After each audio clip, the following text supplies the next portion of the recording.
ദുഃഖത്തിന്റെ ഇരുട്ടുമുറികളിൽ വിശ്വാസത്തിന്റെ നിലാവ് പരക്കുമ്പോൾ. കവർ സ്റ്റോറി പ്രബോധനം വാരിക. രചന സമീർ വടുതല. ഓരത്ത് നിന്ന് അള്ളാഹുവിന് വഴിപ്പെടുന്ന ചിലരുണ്ട്. സുഖാനുഭവങ്ങളിൽ അവൻ സന്തുഷ്ടനാകും, മറിച്ചായാലോ തിരിഞ്ഞുകളയും. അവന് ഇരുലോകവും നഷ്ടപ്പെട്ടു. വിശുദ്ധ ഖുർആൻ 22-ാം അധ്യായം 11-ാം സൂക്തം. നമ്മുടെ ജീവിതാനുഭവങ്ങൾ പലതരം പഴങ്ങളെപ്പോലെയാണ്. ചിലതിന് മധുരം, ചിലതിന് കയ്പ്, ചിലതിന് പുളിപ്പ്, ഇനിയും ചിലതിന് ചവർപ്പ് എന്നിങ്ങനെ. ഈ എല്ലാ രുചിഭേദങ്ങളും സ്വാഗതം ചെയ്യപ്പെടണം. എനിക്ക് പൂക്കൾ മാത്രം മതി, മുള്ളുകളൊന്നും വേണ്ട എന്ന നിലപാട് ജീവിതത്തിൽ പറ്റില്ല. സുഖദുഃഖങ്ങളെ സമചിത്തതയോടെ സ്വീകരിക്കലാണ് വിവേകം. രണ്ടും വരുന്നത് സൃഷ്ടാവായ നാഥനിൽ നിന്നാണല്ലോ. രോഗങ്ങളും ദുരിതങ്ങളും ഉറ്റവരുടെ വേർപാടുകളും മനുഷ്യനെ ദുഃഖത്തിന്റെ പരകോടിയിലെത്തിക്കും.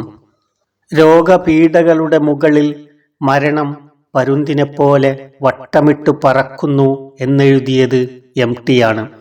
എന്നാൽ രോഗത്തെ തിരിച്ചറിവുകൾ പകരുകയും തിരുത്തുകയും ചെയ്യുന്ന ഗുരുനാഥനായും കാണാവുന്നതാണ്. രോഗമാണ് എൻ്റെ ചെറ്റയായ അഹങ്കാരത്തെ ഉടച്ചു കളഞ്ഞത് എന്ന് KP അപ്പൻ പറയുന്നുണ്ട്. രോഗം പാപങ്ങളുടെ പ്രായശ്ചിത്തമാണെന്ന് നിരീക്ഷിച്ചത് ഇബ്നുൽ ജൗസിയാണ്. ഓർത്തുനോക്കിയാൽ രോഗവും മരണവും ഒരുപോലെ സുന്ദരമാണെന്ന് ക്ഷയരോഗിയായിരുന്ന ഹെൻറി ഡേവിഡ് തോറോ പറയുന്നു. വാസ്തവത്തിൽ ദുഃഖാനുഭവങ്ങൾ നെല്ലിക്ക പോലെയാണെന്ന് പറയാം. ആദ്യം കയ്ക്കുമെങ്കിലും പിന്നെ നമ്മെ ഇരുത്തി ചിന്തിപ്പിക്കുകയും പരുക്കൻ പ്രതലങ്ങളിലൂടെ ജീവിത യാഥാർത്ഥ്യങ്ങളുടെ മാധുര്യത്തിലേക്ക് നയിക്കുകയും ചെയ്യുന്നു. അതുകൊണ്ടാവണം ഇമാം റാസി ദുഃഖത്തിൽ ഞാൻ സന്തോഷം കാണുന്നു, ദിവസങ്ങൾ കഴിഞ്ഞാൽ അത് നമുക്ക് സന്തോഷം നൽകും എന്ന് പറഞ്ഞത്. ദുഃഖങ്ങൾ നമ്മുടെ ജീവിതത്തിലേക്ക് പറന്നെത്തുമെന്നും എന്നാൽ പതിയെ നടന്നാണ് മടങ്ങുകയെന്നും ഇബ്നുൽ ജൗസി വിശദീകരിക്കുന്നു. വിജയമന്ത്രം. സ്വബർ അഥവാ ക്ഷമയും സഹനവും ആദർശ സ്ഥൈര്യവുമാണ് പരീക്ഷണങ്ങളിൽ വിശ്വാസിയുടെ വിജയമന്ത്രം. ചില്ലറ പേടി, പട്ടിണി, ജീവധനാദികളുടെ നഷ്ടം, വിളനാശം എന്നിവയിലൂടെ നാം നിങ്ങളെ പരീക്ഷിക്കുക തന്നെ ചെയ്യും. അപ്പോഴൊക്കെ സബറുള്ളവരെ ശുഭവാർത്ത അറിയിക്കുക. വിശുദ്ധ ഖുർആൻ 2-ാം അധ്യായം 155-ാം സൂക്തം. അതിനാൽ തിക്താനുഭവങ്ങളെ സഹനത്താൽ അഭിവാദ്യം ചെയ്യണം. സഹനമില്ലാത്തവൻ അതീവ ദുർബല വിശ്വാസിയാണെന്ന് ജുനൈദുൽ ബാഗ്ദാദി. ശരീരത്തിൽ ശിരസിനുള്ള സ്ഥാനമാണ് ജീവിത വിജയത്തിൽ സഹനത്തിനുള്ളതെന്ന് അലിയുബ്നു അബി ത്വാലിബ്. സഹനമില്ലാത്തവൻ ചെറുകാറ്റിൽ പോലും ഇളകിയാടുന്ന ഇലകളെപ്പോലെ ആയിത്തീരുമെന്ന് ഇമാം റാസി. തിരിച്ചറിവുകൾ.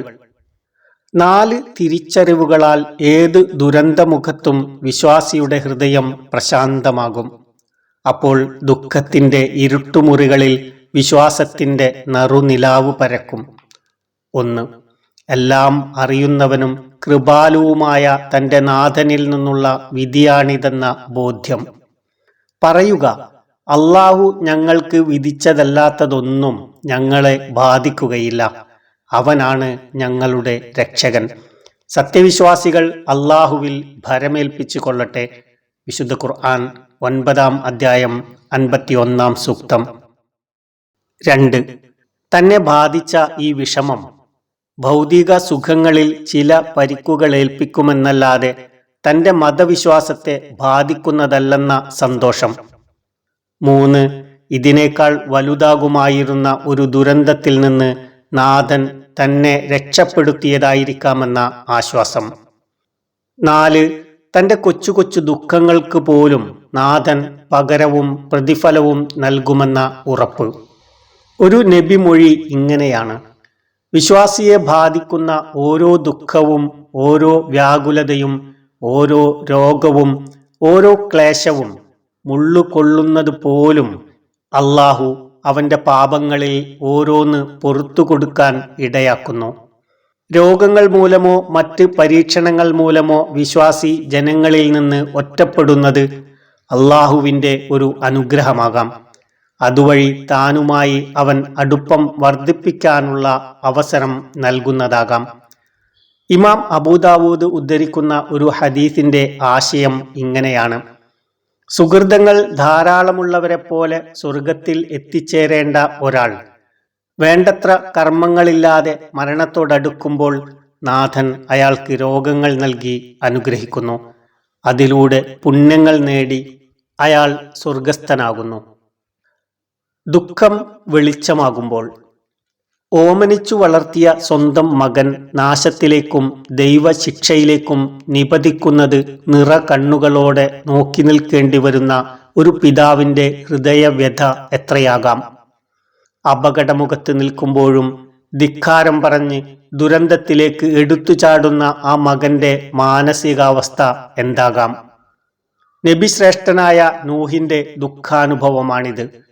ദൈവശിക്ഷ പ്രളയമായി ഭൂമിയെ വിഴുങ്ങവേ ആ പിതാവും പുത്രനും മരണത്തിന്റെ മുനമ്പിൽ നിന്ന് സംസാരിക്കുകയായിരുന്നു. ഒരാൾ ദൈവരക്ഷയുടെ നൗകയിലും മറ്റേയാൾ ദൈവശിക്ഷയുടെ പ്രളയ ജലത്തിലും. പക്ഷേ ആ സംഭാഷണം മുഴുമിക്കും മുമ്പേ ദൈവവിധി അവർക്കിടയിൽ തിരമാലയുടെ രൂപത്തിൽ തിരശ്ശീലയിട്ടു. പിന്നെയും നൂഹിന്റെ പിതൃവാത്സല്യം മകനു വേണ്ടി ദൈവത്തോട് തർക്കിച്ചുകൊണ്ടേയിരുന്നു.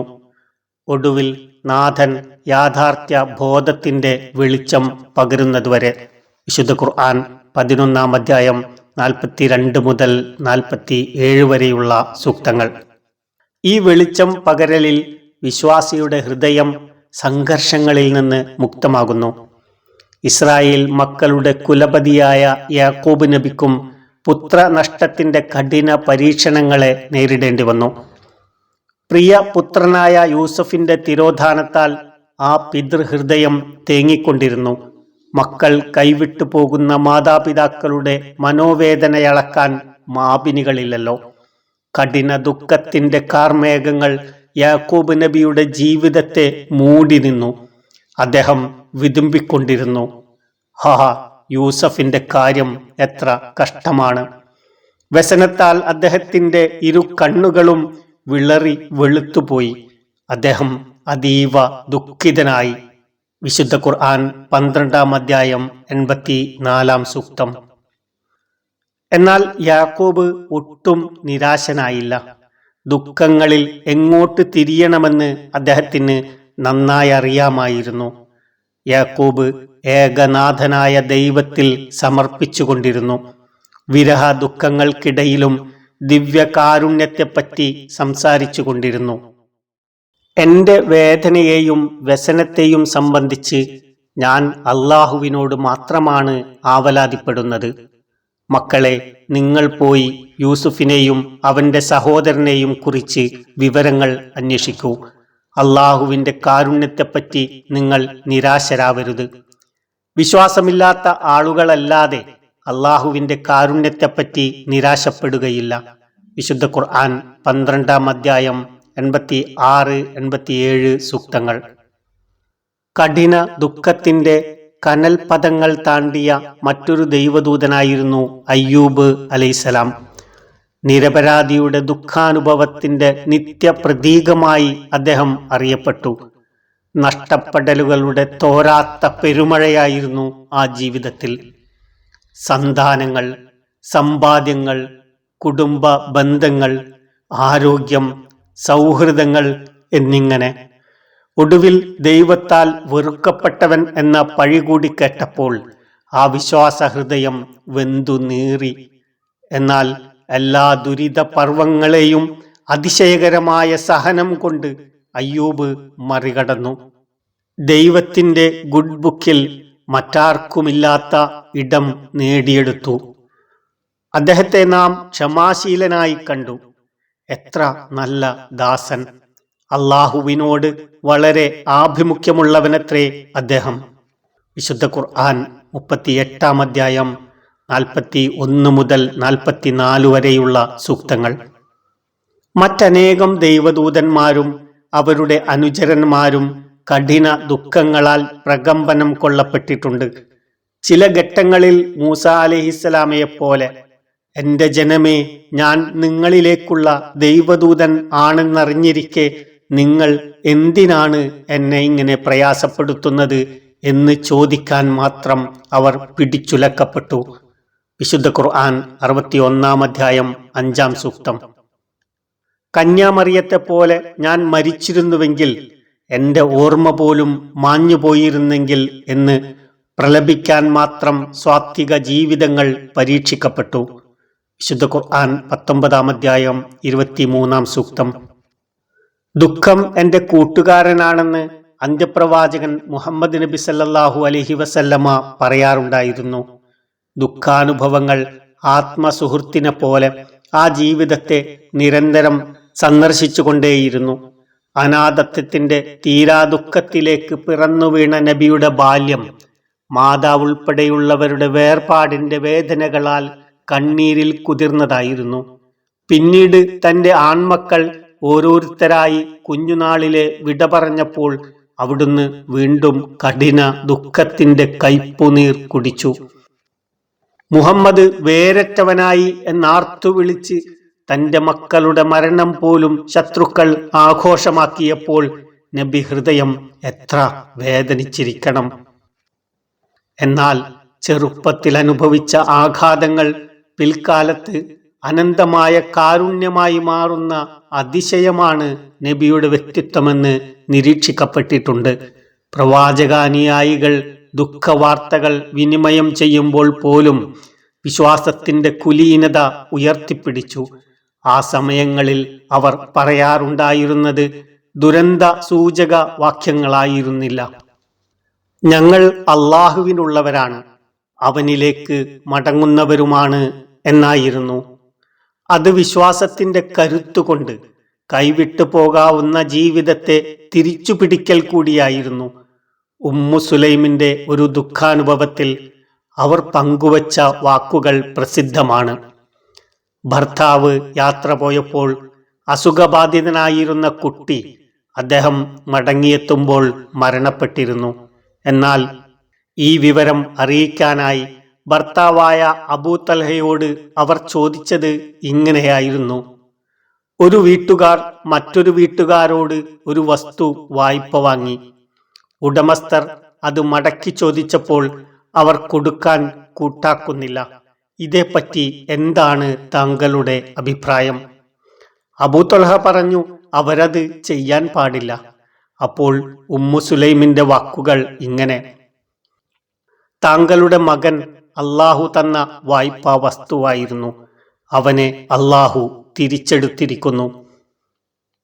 ദുഃഖാനുഭവങ്ങളുടെ തത്സമയ പ്രതികരണങ്ങളിൽ നബി തിരുമേനി മനുഷ്യ സഹജമായ വികാരങ്ങളെ നിഷേധിച്ചില്ല, നിരോധിച്ചുമില്ല.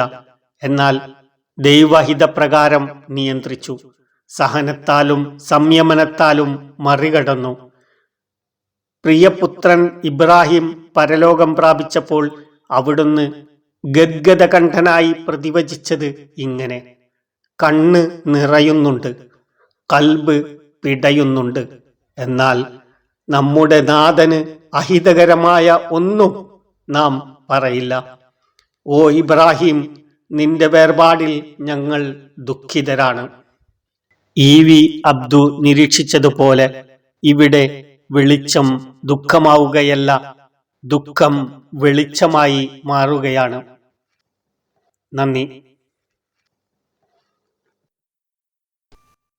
പ്രിയപ്പെട്ട ശ്രോതാക്കളെ, പ്രബോധനം വാരികയുടെ ഓഡിയോ ഗ്രൂപ്പിലേക്ക് സ്വാഗതം.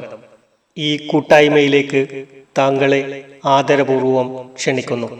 താഴെ പറയുന്ന വാട്സപ്പ് നമ്പറിലേക്ക് മെസ്സേജ് അയക്കുകയാണെങ്കിൽ താങ്കൾക്കും ഈ കൂട്ടായ്മയിൽ അംഗമാകാം.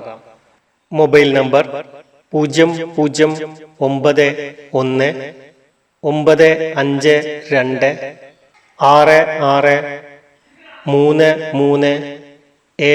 00919526633787.